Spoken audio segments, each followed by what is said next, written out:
السلام عليكم ورحمة الله.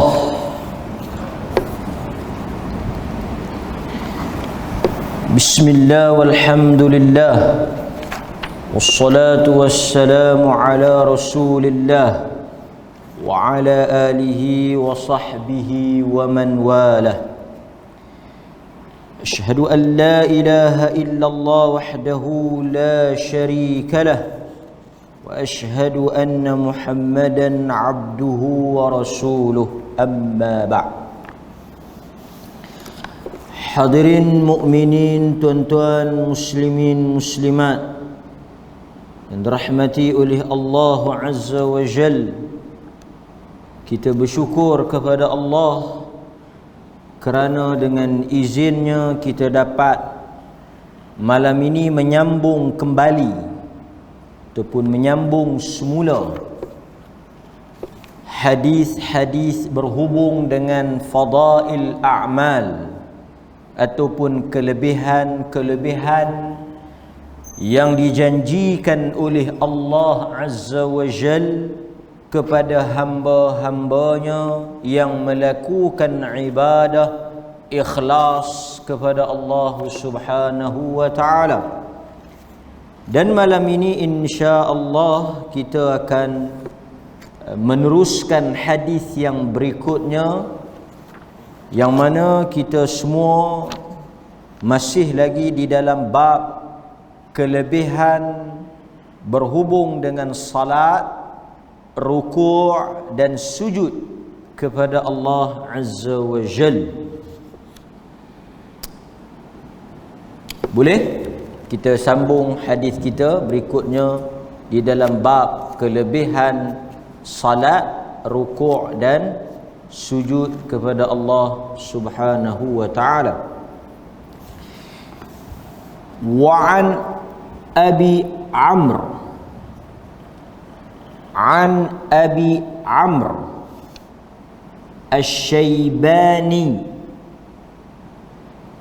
wa ismuhu Sa'd bin Iyas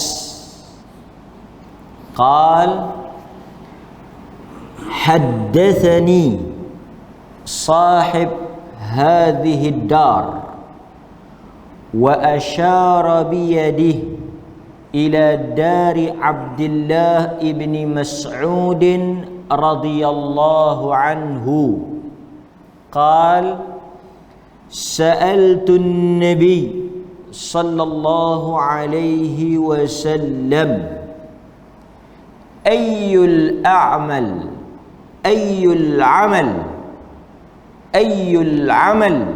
ahabbu ila Allah qal as-salatu ala waqtiha qultu thumma ay qal birrul walidain qultu thumma ay qal al-jihadu fi sabilillah qal haddathani bihinna Rasulullah sallallahu alaihi wasallam walau istazadtuhu lazadani atau kama qala Nabi sallallahu alaihi wasallam. Hadis riwayat Al-Imam Al-Bukhari dan Muslim. Okey. Terjemahan hadis daripada Abu Amr,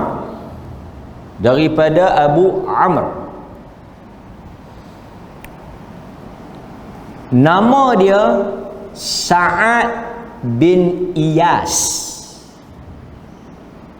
Abu Amr tu bukan nama dia, kunyah.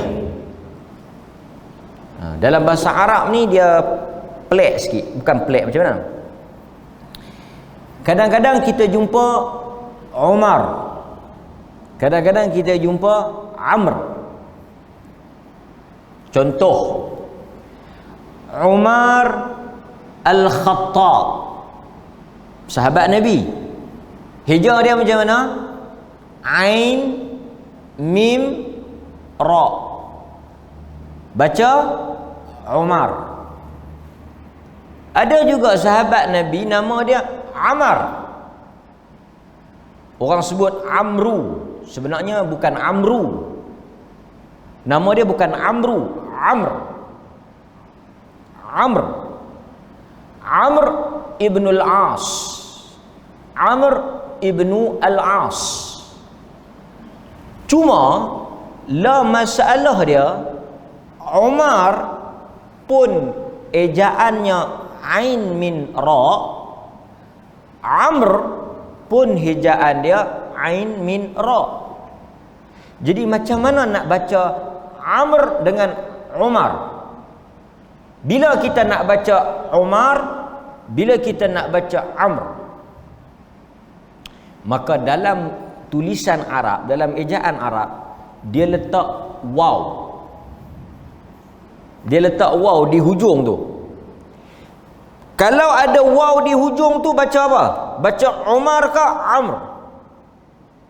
Baca Amr. Baca Amr. Kalau sambung Amr bin As. Tapi bukan Amru. Amr.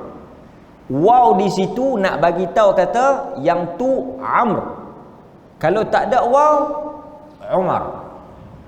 Masalahnya apa? Ejaan dia sama, tapi bacaannya berbeza.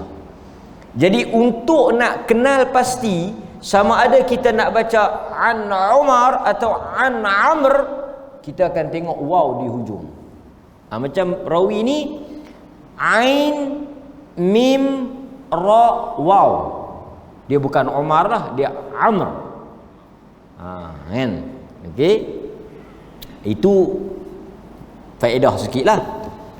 Jadi bila kita baca Amr. Okey. Jadi kunyah dia Abu Amr Asy-Syaibani. Nama dia Sa'ad bin Iyas. Okey. Dia ni menarik sikit. Sa'ad ibnu Iyas atau Sa'ad ibnu Iyas, dia hidup di zaman Nabi, tetapi dia tak jadi sahabat.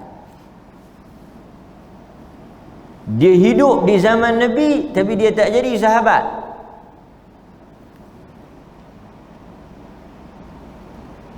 Sa'ad ni bukan sahabat, tapi dia hidup pada zaman Nabi. Dia tahu kata Nabi tu ada. Nabi muncul atau dilantik menjadi Nabi, dia ada. Dan lepas Nabi wafat, dia masih hidup. Dia disebut Mukhadram.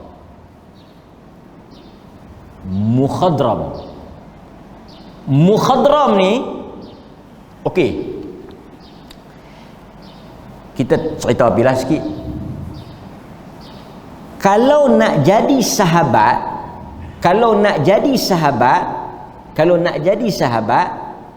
dia mesti yang pertama man laqiyan nabi, dia mesti jumpa.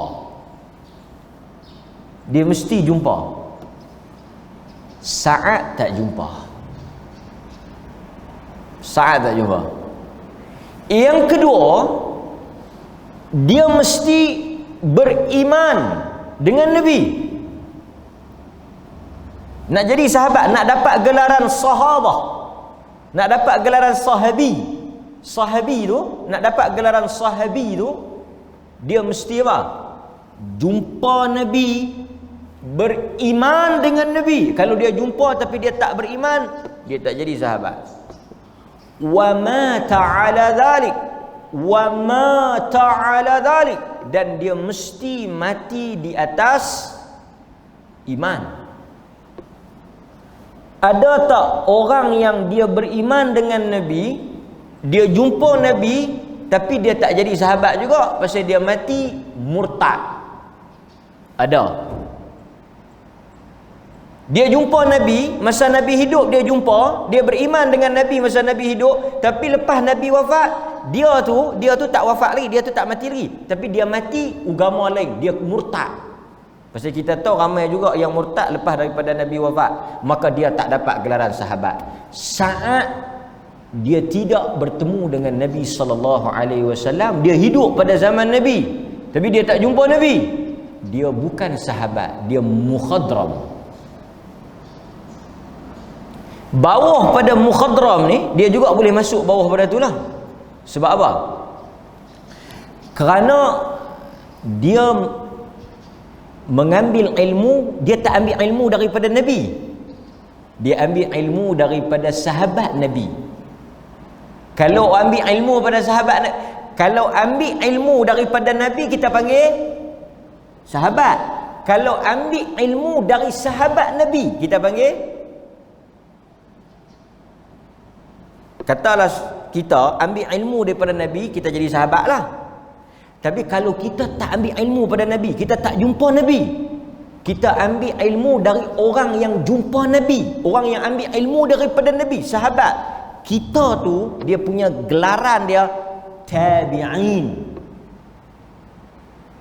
Tabi'in.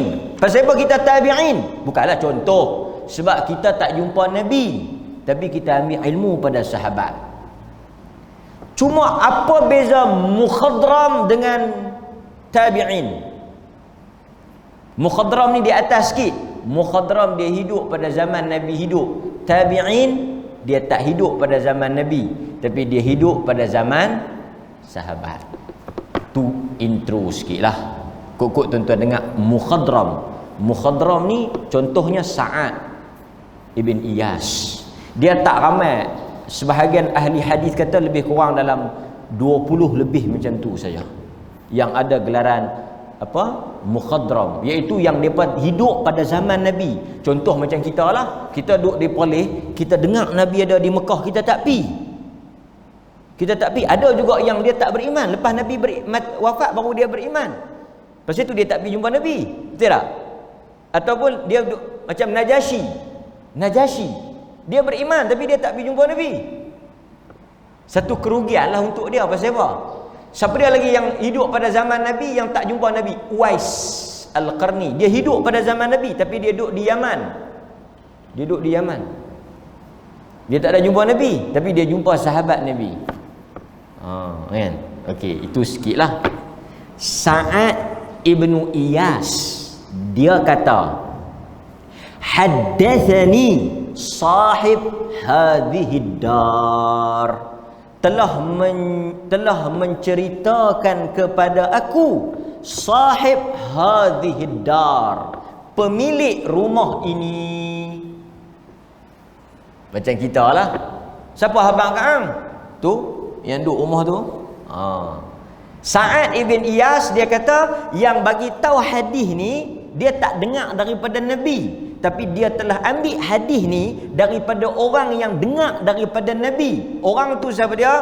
Tu tuan rumah tu, pemilik rumah tu, sahib hadhihi dar. Rumah tu punya tuan rumah tu dia yang cerita kat aku.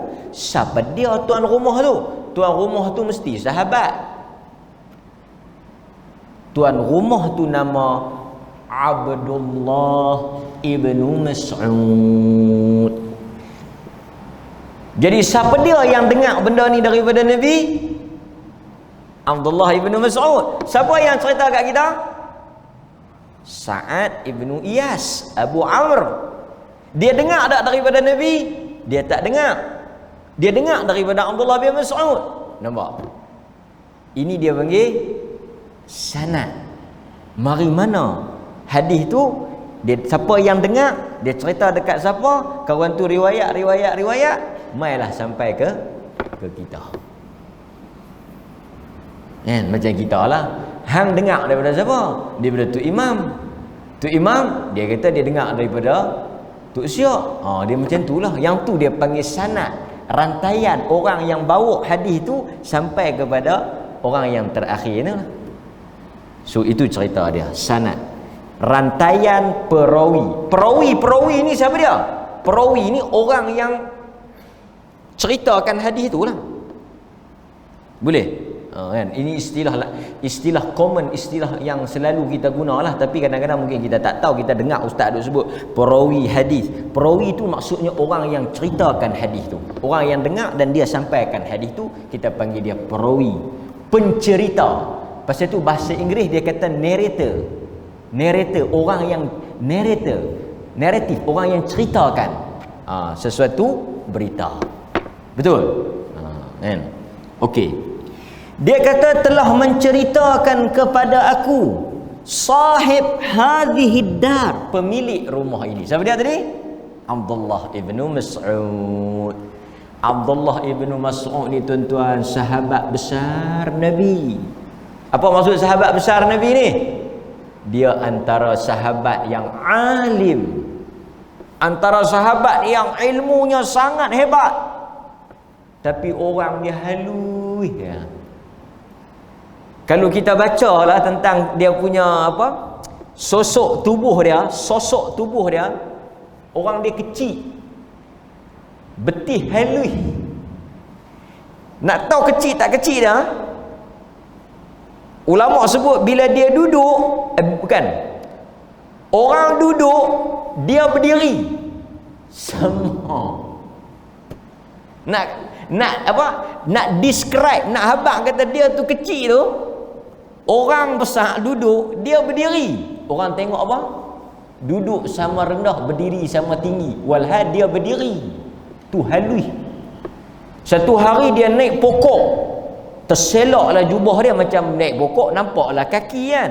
Orang gelak lah pasal kaki halus. Kaki kecil. Nabi kata jangan gelak. Kaki ni kalau letak di atas mizan Allah, yang Allah kata wa nada'ul mawazin bil qista, yang kalau letak betih dia ni berat, yang tidak boleh diceritakan. Beratlah, maksudnya hebat. Abdullah ibnu Mas'ud ni dia sangat alim. Tuan-tuan kena tahu sahabat ni macam Abu Hurairah hadis. Sahabat ni dia ada takhasus dia ada kepakaran dia. Kalau kita sebut Abu Hurairah hadis, Abdullah bin Amr hadis. Ini jago-jago sahabat yang kalau hadis rujuk pada dia. Abu Musa al-Ash'ari pun semua ni hadis-hadis lah. Abdullah bin Mas'ud di antara sahabat yang alim, yang sangat jago di dalam Al-Quran. Ilmu lain pun hebat juga. Hadis pun banyak dia riwayat, pasal tu banyak juga kita dengar. Ilmu fiqh dia pun ada. Pasal tu kita, tuan-tuan, fiqh ni saja intro bukanlah ada apa sangat.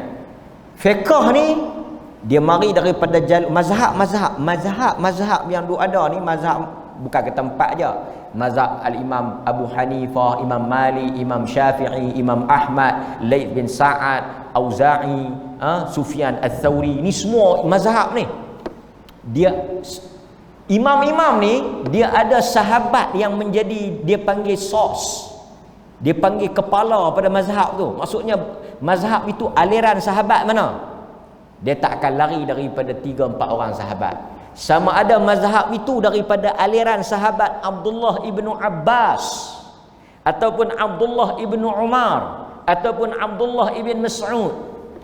Jadi maksudnya mazhab ni dia ada tunjang daripada sahabat.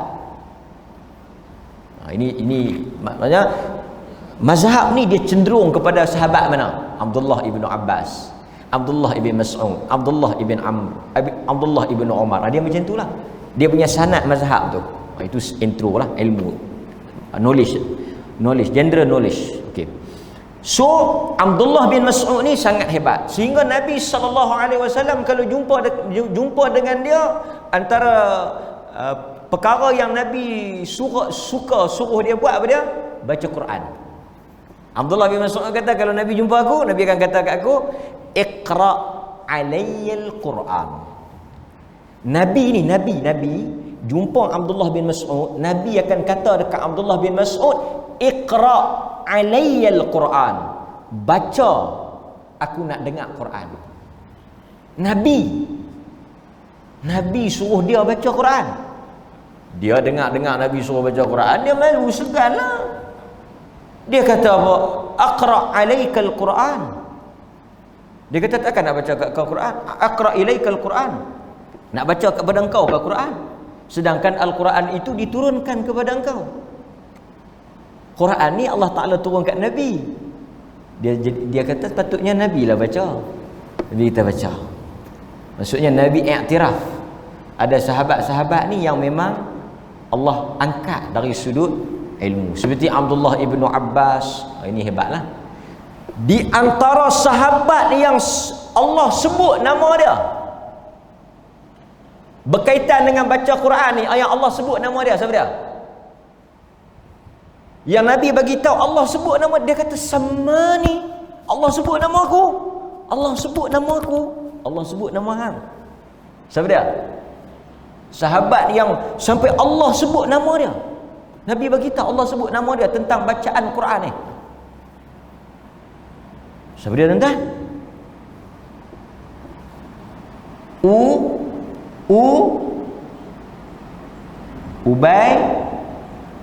Ubay bin Ka'ab. Alim Quran. Kan? Lepas itu penting kita baca sahabat ni seronok. Dia ni alim ni, dia ni pakar ni, dia ni jaguh ni. Ada juga yang ilmu tak kuat tapi hebat. Perang. Lepas itu tuan-tuan dengar ada hadis Khalid. Ada duk rajin dengar daripada Khalid ibn al-Walid. Jarang nak dengar. Pasal apa? Pasal dia Allah tak rezekikan dari sudut ilmu, tapi Allah rezekikan dari sudut tak ada perang kalah. Hadis tak ada, tapi kalau baca perang tak ada kalah. Tu Khalid. Yang menariknya sahabat ni di tepi Nabi tu ada kepelbagaian. Ada ilmu, ada orang berani, ada orang kaya, ada orang miskin, ada orang keras, ada orang lembut, ada orang yang jenis cengeng, ada orang yang jenis sabar, macam-macam. Itu Nabi, dia punya sahabat dia, bukan satu passion dia. Okey. Macam itulah kita pun ada kawan-kawan macam itulah, banyak jenis kawan kan. Kawan yang jenis ni, kawan jenis nu.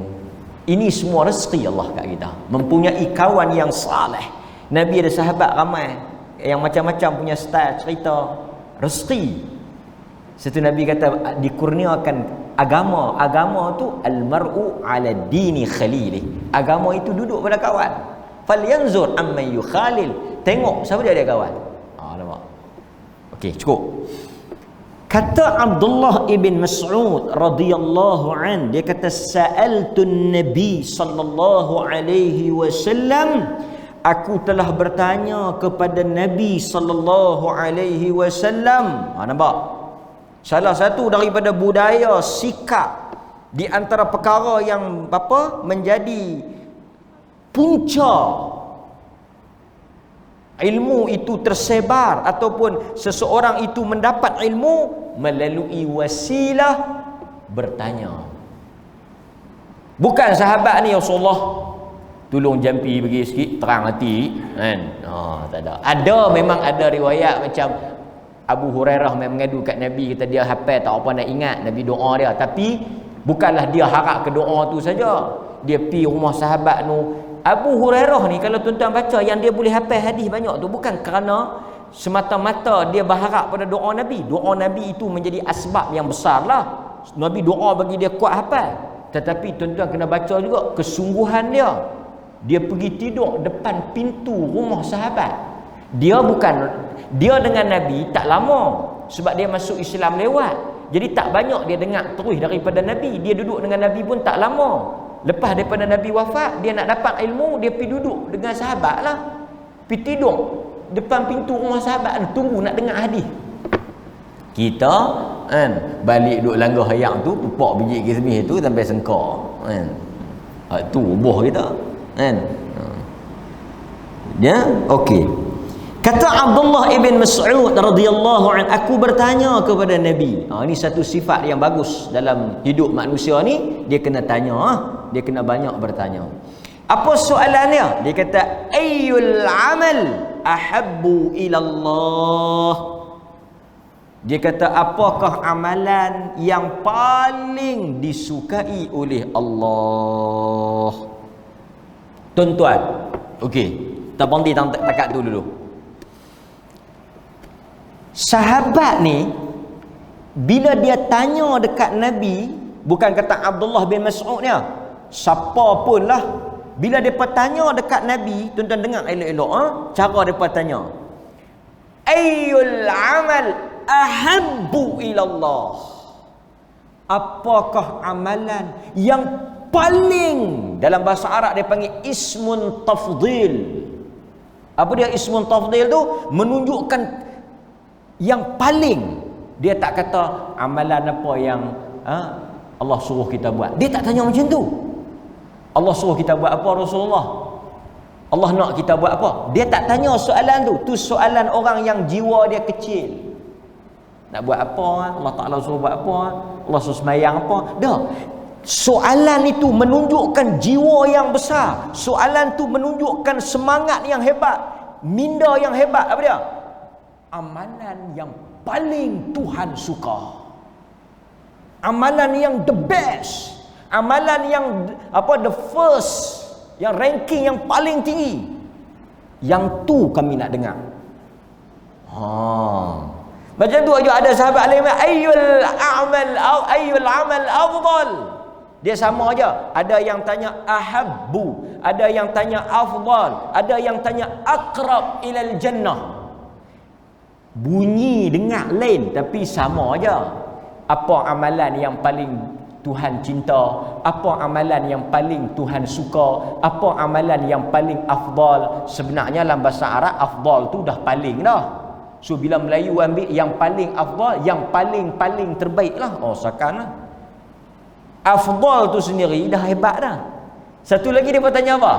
Ya Rasulullah, ayyul amal aqrab ilal jannah. Amalan apakah yang paling dekat membawa kita ke syurga?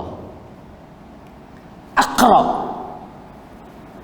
Jadi tuan-tuan, ulama bila mereka bahas hadis ni, pasal apa sahabat duk tanya ayyul amal afdal, ahab, aqrab, a'zam. Ini sama a'zam. Macam satu orang sahabat tanya, ya Rasulullah, ayyus sadaqah a'zam ajra. Sedekah apa yang paling agung pahala dia? Sedekah semua dapat pahala, tak mau tahu yang lain, nak tahu yang paling besar sekali, nombor satu apa dia? Semua main soalan tanya nombor satu. Tu dia sahabat kita, tak apa, nombor berapa tak apa, boleh buat okey, alhamdulillah. Boleh okey cukup Sahabat tak ada. A'zam, afdal, akbar, aqrab, ahab. Semua the best. Kami nak tahu yang the best. Pasal itu depa jadi the best. Depa tak berpada. Kita akhirat ni okey boleh ustaz. Cukup Tapi dunia ni hang habaq tang mana hak paling sedap sekali aku nak pergi makan? Dunia punya soalan tang mana hak yang paling clear sekali? Durian apa yang paling sedap sekali? Harum manis mana yang paling manis sekali? Semua dunia semua nak hak terbaik. Tapi mal akhirat semua cerai, loi, lokoi. Pasal kita punya nafsu, kita punya kecenderungan, kita punya desire kita lebih kepada hala ke dunia. Anak kita habis muqaddam alhamdulillah. Boleh baca Quran, boleh kenal huruf cukup.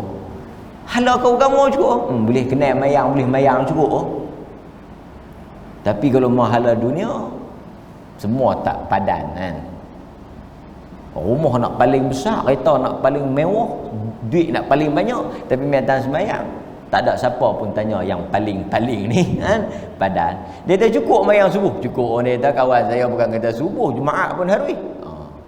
Pasal tu Nabi kata unzur man asfala mink. Nabi kata dalam urusan dunia, Nabi yang bagi guide ni. Nabi kata dalam urusan dunia, unzur, tengok man huwa asfal, siapa yang paling rendah. Dalam urusan dunia kita nak banding orang yang paling asfal, yang paling rendah. Dalam dunia kena buat macam tu. Dalam akhirat Man huwa fawqa, siapa yang paling tinggi, a'la. Tengok yang tu. Akhirat kena banding. Kalau kita sembahyang 7, kena tengok orang sembahyang 14. Kalau dunia kita ada banyak ni, kita tengok orang paling bawah. Itu sepatutnya yang Nabi beritahu kat sahabat Muaz bin Jabal dengan Abu Dhar. Okey. Kata para ulama, Nabi ditanya oleh sahabat berkaitan dengan amal afdal ni, ada beberapa perkara yang menarik yang saya nak kongsi dengan tuan-tuan. Oh, menarik. Bila saya baca, saya duk study tadi siang ni, duk study ni. Oh, menarik tuan-tuan. Nombor 1, dia kata apa? Okey, ni poin-poin yang saya rasa menarik untuk nak kongsi ni.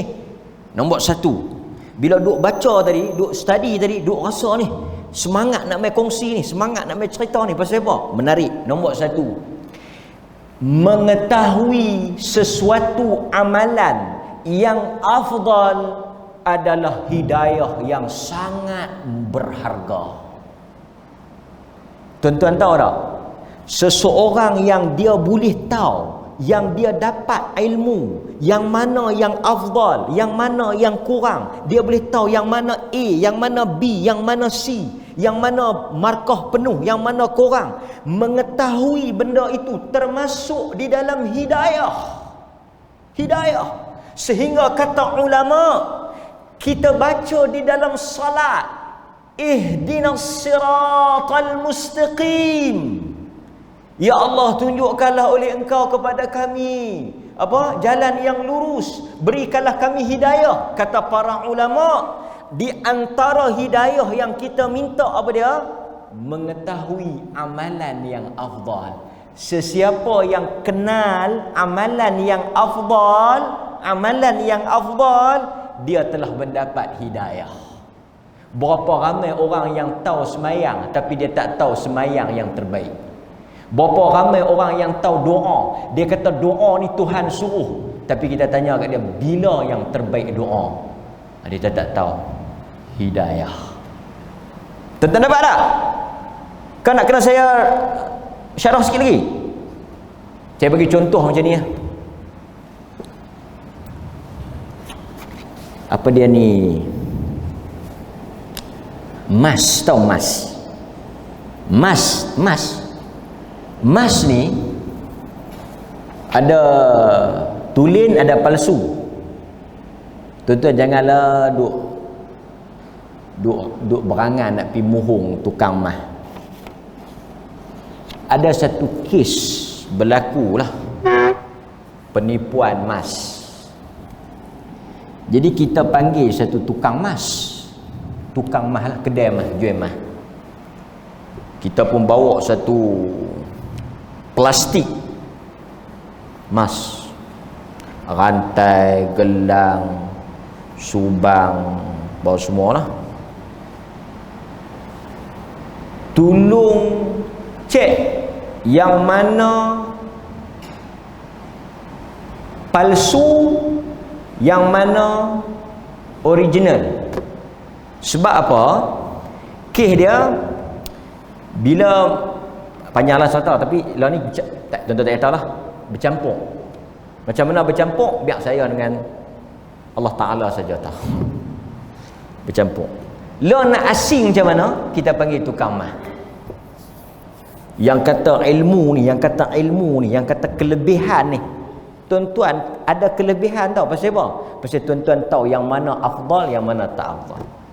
Ni nak kata hebat ni, yang kata hebat ni. Tukang mas tu mai duduk, dia tak bawa apa. Kok dah bawa teropong ke, nak bawa apa ke, dia tak bawa apa. Mai sehelai sepinggang. Dia kata mana dia yang mas-mas tu. Dia pun mai. Kita pun tuang penuh meja.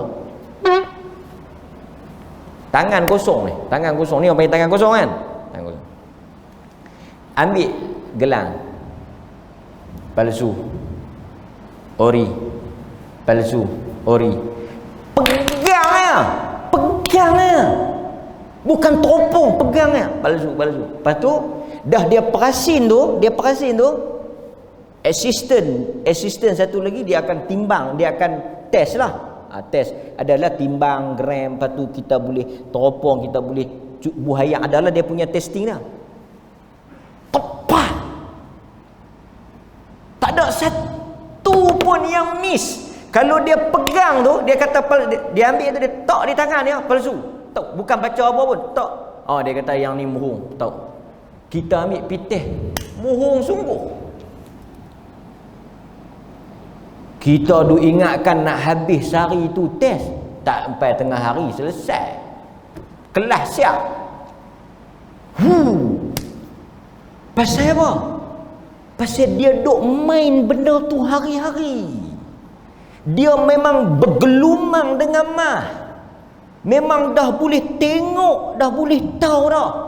Jadi kita ni yang tak terlibat, macam orang boleh tengok padi, boleh tengok buah. Ni kadang-kadang dia kata buruk buah ni. Macam mana dia boleh clarify? Macam mana dia boleh kelaskan benda tu? Kerana kelebihan ilmu, experience. So sebab itu mengetahui jenis-jenis amalan, tuan-tuan boleh tahu amalan ni afdal bila, berapa rakaat, yang mana yang terbaik, apa yang Nabi buat, macam mana Nabi buat sepatutnya, macam mana, bila boleh buat, apa yang patut buat. Kalau tuan-tuan boleh tahu, kata para ulama, itu hidayah. Hidayah. Kan? Contoh. Ni contoh real ni. Lah bulan Rejab. Orang yang tak tahu mana hala, dia akan puasa. Baguslah puasa bagus. Dia puasa hari apa? Ahad, Sabtu. Kita tuan-tuan, macam mana kita nak syarah? Tak apa, kita azan tu. Kita baru satu perkataan, syarah baru satu perkataan ni. Tak apa. Kita azan, kita sambung sikit.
Okey, bismillah.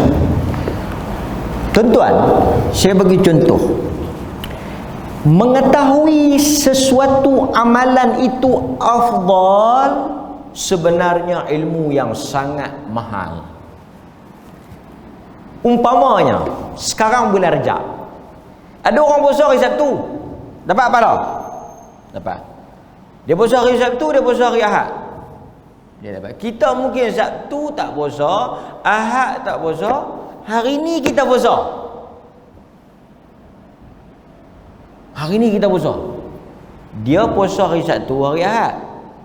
Dia puasa hari Sabtu, hari Ahad. Kita hari Sabtu, Ahad tak puasa. Hari Isnin kita puasa. Dari sudut afdal. Dari sudut afdal.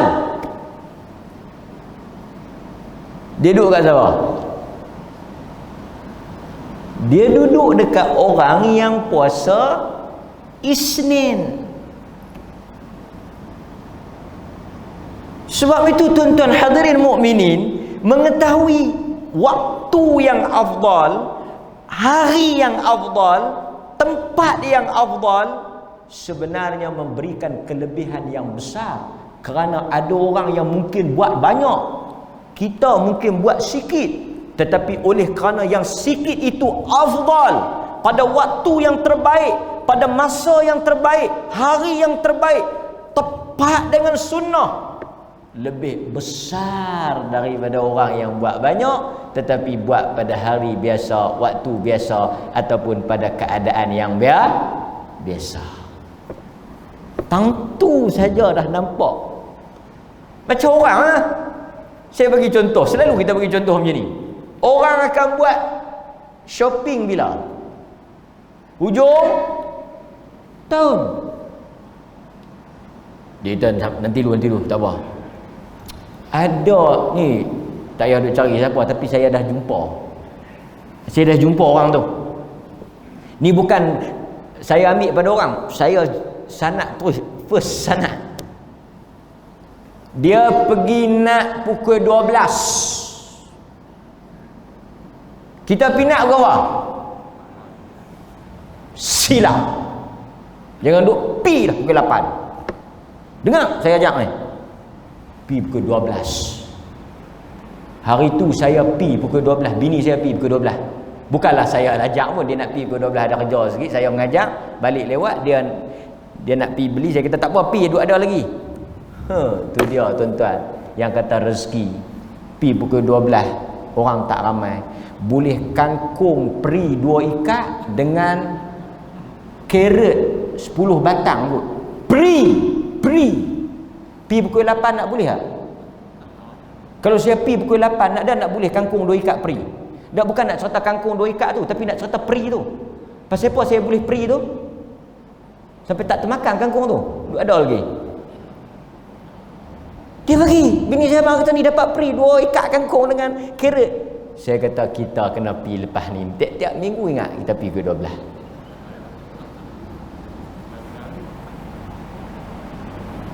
Ini rahsia. Dan saya dah jumpa orang tu sebelum tu. Dia akan pergi pukul 10 ke 11. Dia kata pasal apa? Pasal mereka nak balik, mereka bukan nak kira sangat dah. Ambil cincang kami nak balik. Tu dia tuan-tuan. Nak habang dalam urusan dunia, kalau kena time, kena pada gayanya, untung berlipat kali ganda. Itu baru urusan dunia. Pasal itu kita ada apa? End year sale apa? End year sale, betul?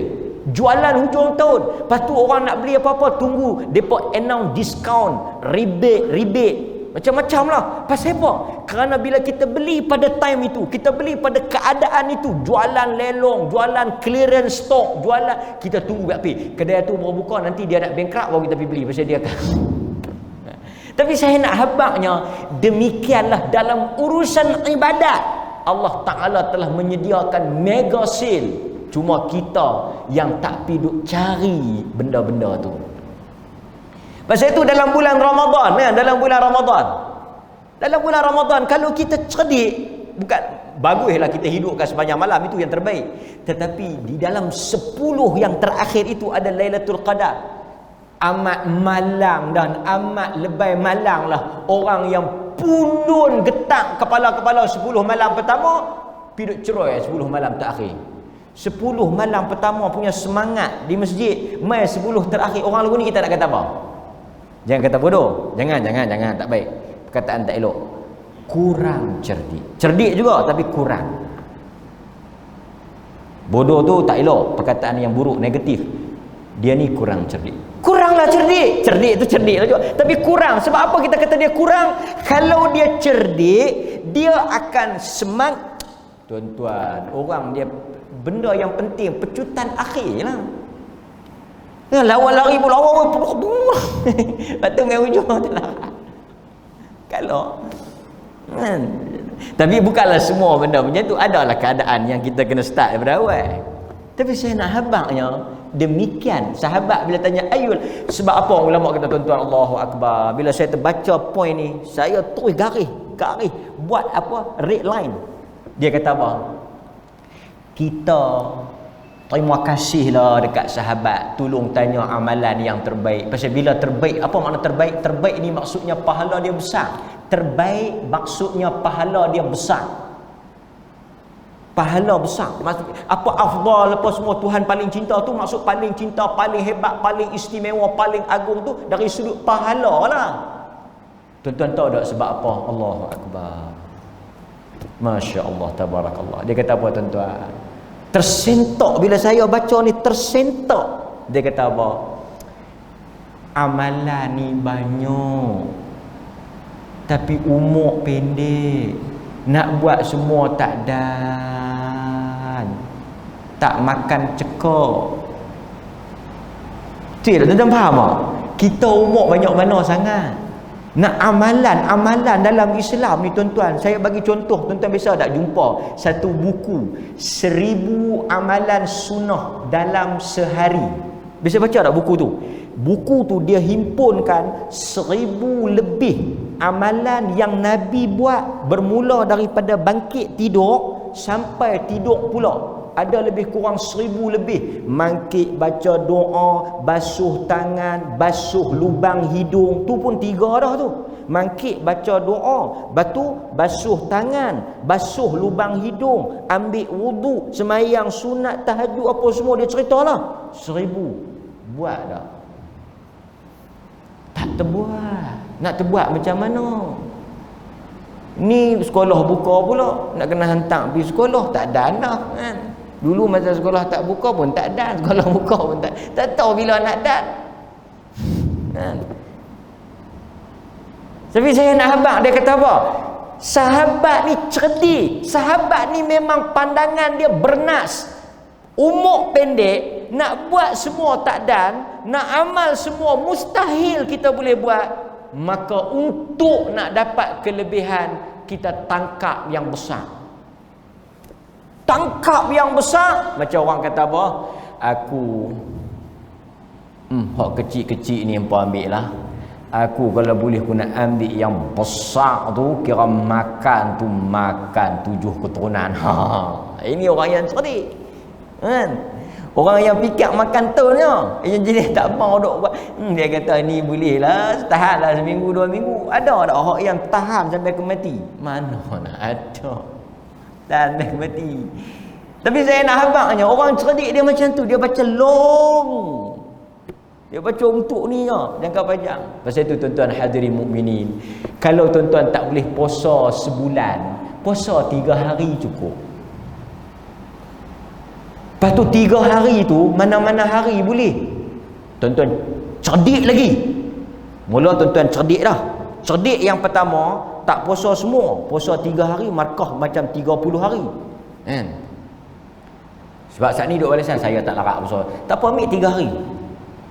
3 hari tu pula, tuan-tuan baca lebih sikit. Tangkap. Mula 3 hari tu, hari apa pun tak apa. Tapi tuan-tuan kata, baik aku puasa 13, 14, 15.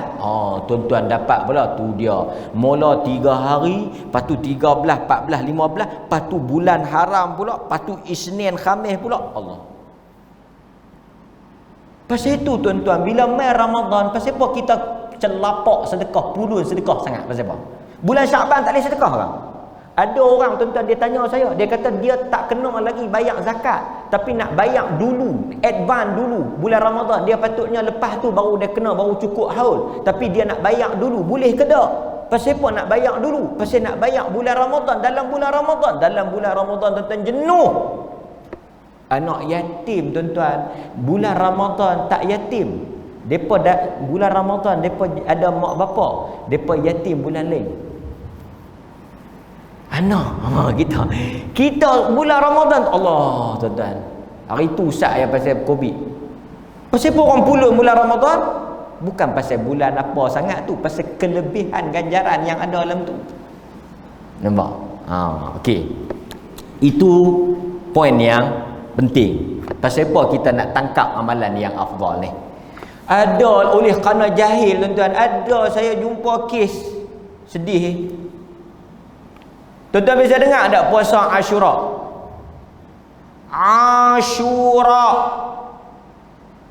Ashura bila? Bila tuan-tuan? Ashura bila Ashura? Bila tuan-tuan buat muaksara? Orang Kuching muaksara bila? Bulan Muharram. Pai polih ni payah pasal dia tak kucai. Tapi dapat juga, itu yang pelik. Kami tak kucai ustaz, tapi duk dapat juga 2 tepawai 3 tepawai. Berarti ni bukan bubur sorok. Ni kan bubur sorok, bubur perlis. Tak apalah. Tapi saya nak kata ni nak cerita kartun Scooby-Doo.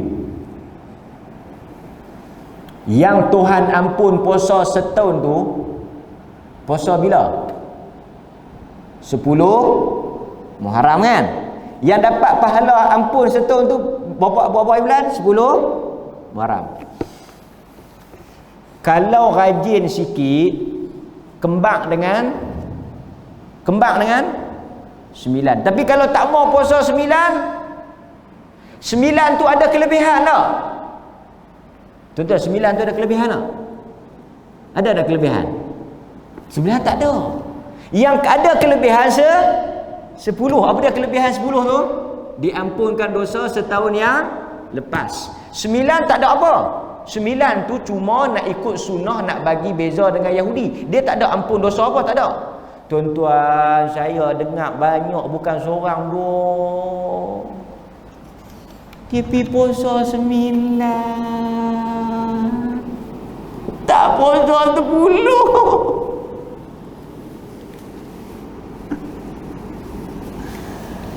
Allah, kita dengar terus lembut lutut macam korang gula.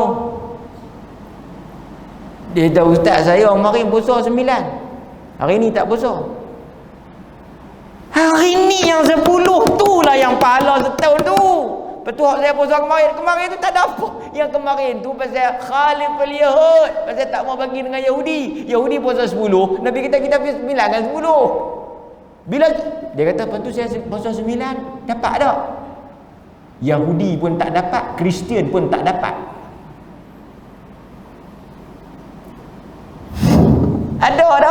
Ada tak yang pergi tangkap 9 tak puasa 10? Ada. Pasal apa? Pasal dia duk tengok, dia tulis di Facebook 9 dan 10. Tak tahu mana-mana. Dia kata kemarin puasa 9, hari ni 10 kalut sikit tak puasa. Lebih baik hang tak puasa kemarin. Kemarin kalau tak puasa tak ada apa. Ni yang besar tu. Tapi pasal apa jadi lagu tu? Pergi tangkap tak ketahuan pala, tak ketahuan ekor. Pasal apa? Pasal tak mengaji. Pasal tu kena dengar. Kalau dia tak boleh 9, dia boleh 10 pun okey dah. Kalau dia tak dia nak dapat juga, dia boleh 11. Tapi kalau dia puasa 9, dia tak boleh 10, boleh dia kembang dengan 11. Tak apa ustaz noh, saya dah tersilap dah 10 tak puasa kemarin. Saya nilah puasa esok lah. Boleh? 9 dia puasa, 10 dia tak tahu, dia tak puasa, dia nak kembang dengan 11. Jadi dia dapat dah setahun. Dapat tak dapat. Kita nak buat macam mana ustaz? Hang doa bagi umur panjang, boleh jumpa Muharram pula. Kalau hang kena Covid, mati tak ada. Pasal itu kena dengar tuan-tuan, bila orang sebut amalan afdal, tulis. Ingat, tangkap dalam kepala, hafal. Bila nak buat ni? Masa bila? Okey. Faedah yang berikutnya. Sikit lagi tuan-tuan, faedah yang berikutnya. Faedah yang berikutnya, saya ni bukan takut tak boleh mai pula. Bukan kata takut apa. Takut ni kan, takut kita ceramah-ceramah ni orang kurung boleh. Tak ada kita nak baca kitab kan. Okey. Balik pada tajuk kita kalau nak dia kata ceramah pasal nak apa? Bayaran, bukanlah soal bayaran sangat.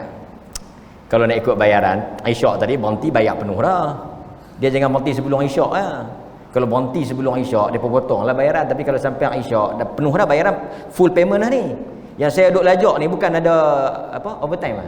Bukan ada overtime, mesti kat tambah. Dia tak apa-apa, ustaz lepas Isyak dia lajak orang ni berhenti, mungkin dia dapat overtime. Tak ada overtime lah. Kalau saya nak mudah, kalau saya nak senang, kalau kata ceramah ni untuk cari duit lah, Isyak berhenti sudah cukup 40-50 minit cukup. Boleh dah tengah rotate. Dan kita nak beritahu pasal kita bila buat ilmu ni, benda yang kita duk islah, duk lawan tu niat kita mai ni mengajar, nak kongsi ilmu, amanah Tuhan, pasal bagi sikit ilmu kat kita cukup. Rezeki Allah Taala ganti kot lain tak apa, insya-Allah. Kan? Balik ke tajuk kita. So saya semangat nak sambung tuan-tuan, semangatlah sikit nak dengar kan Bang Isyak ni, sikit lah. Okey. Balik kita balik lena. Tahu nanti? Okey. Faedah yang kedua, bila kita baca hadis-hadis yang seperti ini ni, hadis-hadis yang seperti ini, hadis-hadis yang ayul amal afdal, satu benda yang menarik yang disebut oleh ulama, Nabi punya jawapan tak konsisten, tak firm. Jawapan Nabi pelbagai. Ini menimbulkan satu tanda tanya yang besar dalam apa dia ni syarah kepada hadis-hadis ini. Kawan ni mai tanya, ayul amal afdal, ayul amal ahab. Soalan sama, apa amalan yang paling terbaik, apa amalan disukai. Soalan dia sama, tapi matang jawapan, answer dia ada macam-macam answer. Kawan tu mai tanya, apa amalan yang terbaik? Berbuat baik kepada orang tua. Apa amal macam Abdullah bin Mas'ud ni apa dia? Salat di awal waktu. Kawan tu Abdullah bin Mas'ud tanya, salat pada waktunya. Kawan tu mai tanya, bagi makan orang miskin. Kawan tu mai tanya, la taghda, jangan marah. Semua tu ada. Ni kalau kita baca, ada orang mai tanya, Nabi jawab yang paling baik haji. Ada orang mai tanya yang paling baik sedekah. Ada orang mai tanya jangan marah. Ada orang mai tanya bela mak bapak. Soalan yang sama, jawapan berbeza. Pasal apa? Nak bagi ringkas tuan-tuan, tak mau nak meleret panjang. Kata para ulama, Nabi ni bila dia nak jawab soalan, dia melihat kepada dua faktor besar. Dia tengok, dia pertimbangan Nabi ni pada dua isu yang paling besar. Satu, ahwal syakhs, keadaan as-sa'il yang tanya tu. Saya bagi contoh macam ni. Tu imam. Kalau dia mai tanya saya, amalan apa yang paling afdal ustaz? Semayang berjamaah di masjid. Tu imam kata, ni berjamaah apa? Kalau tak ada, aku tak ada jemaah. Nampak? Jadi tu imam tak payahlah abang tu. Saya bagi contoh lagi rare, contoh lagi apa? Lagi kartun. Satu orang mai, dia ni kita tahu tak menikah. Dia ni bujang. Dia mai kat kita, dia kata, ustaz, nasihat sikit kat saya, buat baiklah dengan bini, belalah elok-elok. Dia pun tengok atas bawah ustaz ni. Dia mai tanya, ustaz nasihat saya. Dia ni menikah pun tak lagi. Nasihat ustaz apa dia? Belalah bini dengan anak-anak elok-elok. Nak anak-anak bini apa? Pokok nyok yang banyak di rumah. Artinya ustaz ni jawapan dia salah dah. Dah. Memang kena buat baik dengan bini dengan anak, tapi tak kena dengan orang yang tanya. Ini yang dia panggil kurang bijaksana. Bijaksana tu apa? Bijaksana itu jawab sesuai dengan orang dan keadaan. Pasal tu bila mai kawan ni, mungkin dia semayang awal waktu A, semayang A, zikir A, sedekah A, tapi satu je problem dia, Perongoi. Jadi bila dia tanya Nabi apa yang paling baik, Nabi terus tembak tang itulah. Jangan marah. Sebab itu orang yang nak bagi hukum, nak bagi fatwa, nak bagi, dia kena tengok orang. Dia tengok orang. Kawan ni semayang subuh dengan lohok pun duk tertukar. Tahu tertukar. Subuh dia pergi buat waktu lohok. Lohok dia pergi buat waktu subuh. Macam mana? Qadha lah. Maksudnya semayang waktu pun tak ketahuan. Dia mai tanya kat ustaz. Ustaz nasihat sikit. Rajin-rajinlah semayang duha. Dia pun tengok ustaz ni, perli aku ke apa? Duha subuh tadi pun harus. Waktu pun tak ketahuan punca, kita pergi duduk kempen suruh mayang duha. Mayang duha apa? Suruh mayang waktu bagi betul tu. Tu yang Nabi, yang hebatnya Nabi tu, dia dah baca orang. Dia bukan bendui lagu kita. Pakai jawab ikut buku. Dia analisa orang tu macam mana. Sebab itu tuan-tuan baca tak? Mai orang tua. Rasulullah, saya cum bini bulan puasa. Nabi kata apa? Mai orang tua ni dia habaq kata dia cum bini dia bulan puasa. Nabi dah tak apa ah. Tak batal ah. Boleh ah. Mai orang muda pula. Itu Rasulullah. Boleh cum bini orang muda? Tak boleh. Hukum apa? Orang tua boleh, orang muda tak boleh? Pasal apa dia jadi macam tu? Pasal apa kau ni boleh, kau ni tak boleh? Pasal dia tengok pada keadaan. Orang tua kalau cum, ni saya bukan nak galak tuan-tuan, saya baca hadis ni. Nabi jawab kata tak ada apa, pasal orang tua okey, break kemas. Apa dia panggil, break dis. Jenis ABS, tahu ABS? ABS. Orang muda jangan tuan-tuan, jangan jahanam 2 bulan berturut-turut. Syahrain mutatabi'ain, lingkup. So inilah yang kita patut faham. Variety answer itu, jawapan yang kepelbagaian itu kerana Nabi So kita tuan-tuan, kita tengok di mana korang kita pertingkatkan di situ. Kalau kita dah bagus tang semayang, mungkin pasal tu orang yang cerdik, dia atok elok tau. Nabi kata apa? Menunaikan hajat orang Islam, tuan-tuan pergi tolong orang Islam, tolong kenduri ke, tolong orang banjir ke apa ke, tolong hajat orang Islam lebih baik daripada iktikaf di masjid aku.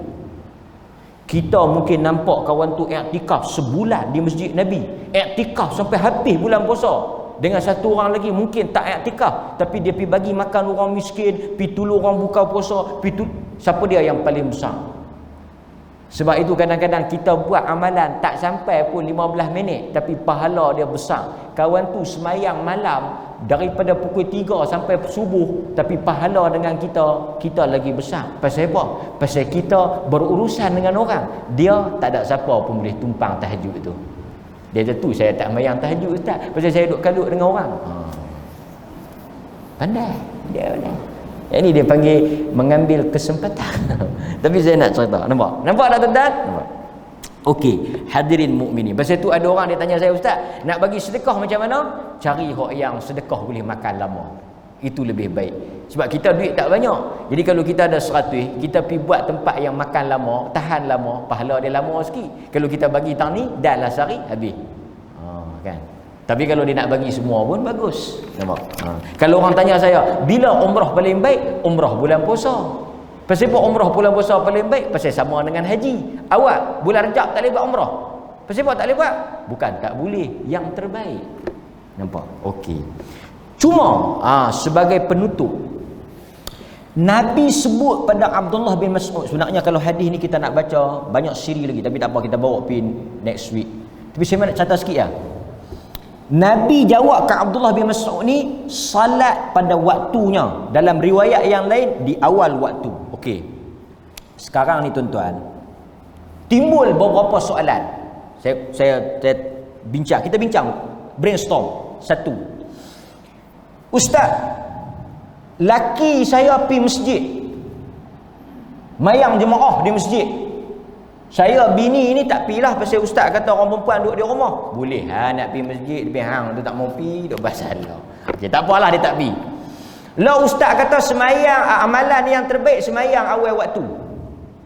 Kalau saya semayang awal waktu, saya semayang sorang-sorang. Tapi kalau saya tunggu bagi lewat sikit, bagi laki saya balik mai dari rumah, saya boleh berjamaah. Macam mana ustaz?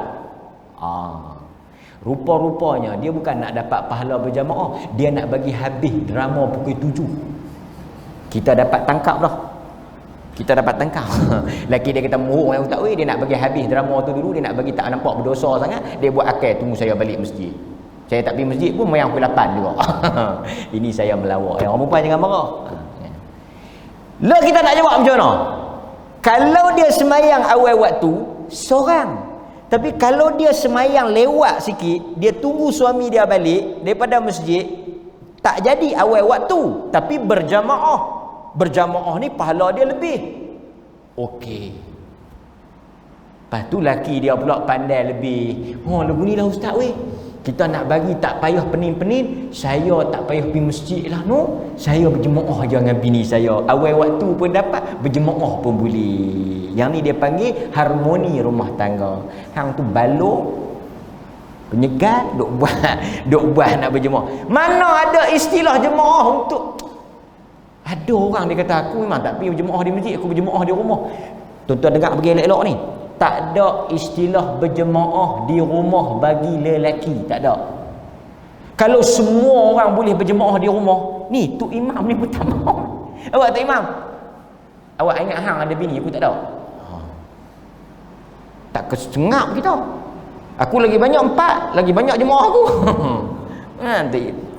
Bukanlah tak imam ni. Tak balik tak imam ni lagi kan. Dan saya nak ceritanya apa? Tak ada orang laki-laki, tak ada. Cuma orang laki-laki kalau dia nak tolong bini dia bagi dapat pahala jemaah, dia balik sekejap dia pergi mayang pula. So dalam hal ini kata para ulama, An-Nawawi kata apa? Bolehlah dia takhirkan sedikit waktu daripada awal waktu masuk. Sepatutnya masuk terus mayang, tapi oleh kerana dia ada alasan untuk berjamaah, maka ketika itu afdalnya bukan lagi awal waktu dah. Afdalnya dia tunggu suami dia balik. Tunggu suami dia balik. Okey, tu satu contoh. Maksudnya bukan maksud afdal tu berlaku dalam setiap keadaan. Okey, lagi contoh. Allahu akbar, Allahu akbar. Azan. Kita lapang. Atau macam saya tadi sakit perut. Lapang sikit perut. Mayang dulu ke atau kita selesaikan hajat kita dulu? Duk lapang ni. Lapang tu lapang. Ni pun satu bab juga kena syarah. Tak boleh berhenti juga kena syarah juga. Lapang tahap Somalia. Lapang tahap Somalia. Kalau tahap guak gajah ni tak aci, tak padan. Kalau duk kira lapang bila nak mayang, lah pun duk lapang. Lepas makan lapang ni kira nak berdiri pun kira kalau mayang Allahu akbar pun duk terbayang. Tak boleh. So dia tanya pula kat ustaz. Dia kata macam mana ustaz? Ustaz kata tadi awal waktu saya ni lapang ni dik ni ataupun sakit perut tak sanggup ni, duk terkepik-kepik ni. Nak mayang juga ke ataupun saya nak pergi settle dulu, tibai dulu apa semua, bila dah kenyang apa semua baru saya mayang balik. Ustaz tolong jawab ustaz. Maka dalam hal ini di sisi fuqaha Syafi'i, di sisi mazhab Syafi'i, dia kata apa? Tak afdal kita semayang di awal waktu. Afdalnya ketika itu berdasarkan pada hadis Nabi apabila dihidang idza uqimatis salah ataupun apa? Idza hadaratit ta'am, apabila dihidangkan makanan, orang qamat fabda'u bil asya, kamu pergi makan dulu. Sebab apa? Kalau kita tak makan, kita meligan awal waktu, meligan jamaah, memang kita dapat awal waktu, tapi jahanam khusyuk. Bila jahanam khusyuk, semayang tu macam tak pakai. Tapi makan bagi kenyang, nak bagi hilang saja, bukan dengan makan apa. Ada bubuk.